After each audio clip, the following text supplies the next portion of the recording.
আমার এই বাংলাদেশে দুর্নীতি দমন করার জন্য আইয়ুব খানের শাসন দরকার। পাকিস্তানের আইয়ুব খানের যে এই দুর্নীতিবাজ, ঘুষখোর, সুদখোর, এদের জন্য বাংলার মানুষ অতিষ্ঠ হয়ে গেছে।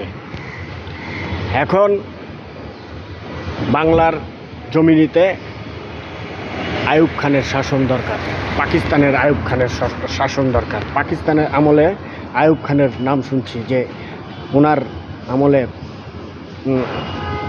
আইয়ুব খানের আমলে কঠিন শাস্তি হইতো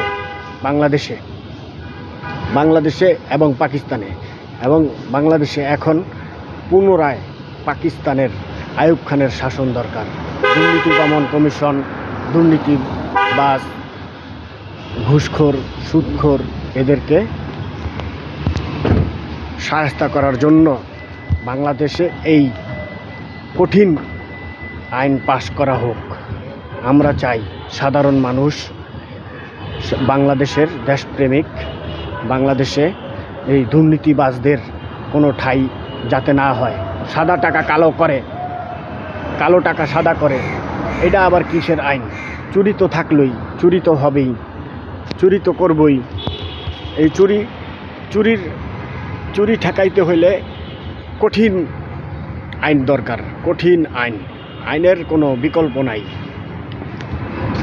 বাংলাদেশে আমরা চাই যে এত বড় বড় প্রতিষ্ঠান, দুর্নীতিবাজ গো জনসম্মুখ সংসদের সামনে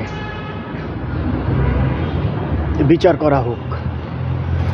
আমরা এই প্রতিবাদ করছি দুর্নীতিবাজদের বিরুদ্ধে, ঘুষখোরের বিরুদ্ধে।